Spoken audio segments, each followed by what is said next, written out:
పేతురుని దేవుడు ప్రశ్నిస్తున్నాడు, పేతురు, నిజంగా నువ్వు నన్ను ప్రేమిస్తున్నావా? ప్రేమిస్తున్నాను ప్రభా. రెండోసారి, నువ్వు నిజంగా నన్ను ప్రేమిస్తున్నావా? ప్రేమిస్తున్నాను ప్రభా.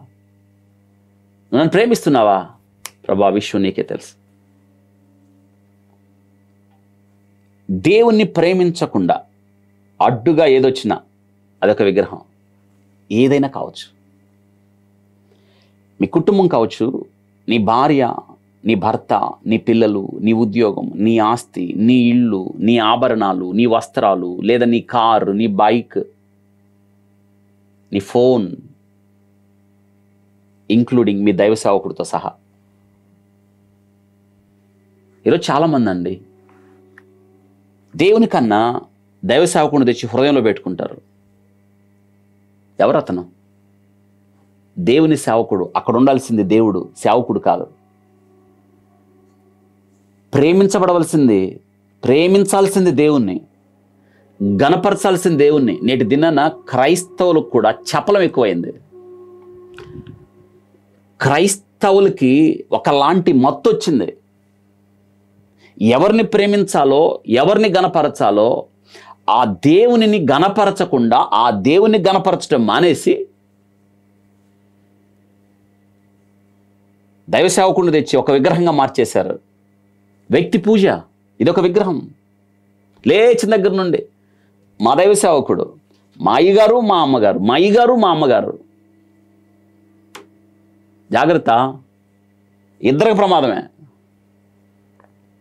ఒకవేళ మీ దైవ సేవకుడు ఎవరన్నా కావచ్చు, ఒక విగ్రహంగా ఒకవేళ నీ జీవితంలో మారితే నీకు ప్రమాదమే. నువ్వు ఎవరినైతే విగ్రహంగా చేసుకొని కొలుస్తున్నావో ఆయనకి ప్రమాదమే. జాగ్రత్త, సరిచేసుకో. అభిమానించు, ఎంతవరకు ఉంచాలో అంతవరకు ఉంచు. దేవుని స్థానంలోకి తీసుకురావద్దు. కాదంటారా? దేవుని నామానికి అవమానం వస్తే ఎవరు పోరాడరు, కానీ ఆ దైవ సేవకుడిని ఎవరన్నా ఏదన్నా అంటే ఇక చూడండి, సోషల్ మీడియాలో యుద్ధమే నడుస్తుంది కదా. ఎంత సిగ్గుసేటు అండి. దేవుని నామం అవమానపరచబడుతుంది. దేవుణ్ణేమో తిరిగి బాహాటంగా సిలువుకు అప్పగిస్తున్నారు. రోషం రాదు వీళ్ళకి. మా అయ్యగారిని అన్నారు, మా అమ్మగారిని అన్నారు, మా అయ్యగారిని అన్నారు, మా అమ్మగారిని అన్నారు. జాగ్రత్త, ఇదొక ప్రమాదం, ఇదొక విగ్రహం. సాతాను ఆడిస్తున్న నాటకంలో నువ్వు పావులుగా మారద్దు. జాగ్రత్త, సరిచేయబడాలి. ఎవరైనా కావచ్చు. నిన్ను ప్రేమించి, నిన్ను రక్షించి, నిన్ను విమోచించి, నీ కొరకు ప్రాణం పెట్టినవాడు క్రీస్తు ప్రభువారు. ఆయనకి మాత్రమే మహిమ చెందాలి. నాకు రావాల్సిన మహిమ నేను ఎవరికి చెందనిచ్చేవాడిని కాదన్నాడు. పుట్టుకు దినాన రాజవస్త్రాలు ధరించుకొని హేరోదు నిలబడి మాట్లాడుతున్నాడు. ఏమైంది? వచ్చిన వాళ్ళంతా అన్నారు, అబ్బబ్బబ్బబ్బబ్బా ఎంత బాగున్నాడో ఈ రాజుగారు, అబ్బబ్బబ్బబ్బా ఆయన మాట్లాడుతుంటే ఇది దేవుని స్వరమే కానీ వేరొకటి కాదు, దేవుడే మాట్లాడుతున్నట్టుంది అన్నాడు. అది విన్న ఈ హేరోదు, నోరు మూయండి, దేవునికి రావాల్సిన మహిమ ఆయనకి చెందనివ్వండి, నన్నెందుకు అంటారు అనకుండా మళ్ళీ మళ్ళీ వినాలనిపించింది ఆ మాటలు. మళ్ళీ దేవుని స్వరం ఇది, దేవుడే, దేవుని స్వరం, దేవుడు స్వరం అన్నారు. దేవుని మహింపరచలేదు. ఏమైంది తెలుసా? చచ్చిపోయాడు, పురుగులు పట్టాడు, కుళ్ళిపోయాడు. పొగిడిన వాడికి ప్రమాదమే, పొగిడించుకున్న వాడికి మరింత ప్రమాదం.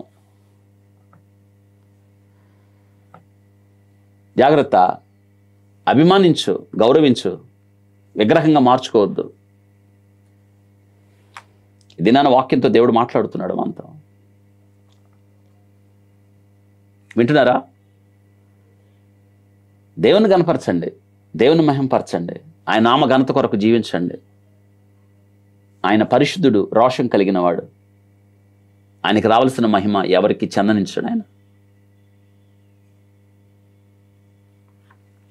నీవు నీ జీవితంలో దేవుని కన్నా ఎక్కువగా దేన్ని ప్రేమించుతున్నావా? ప్రేమిస్తున్నాను, తీసివేయి, అదొక విగ్రహం.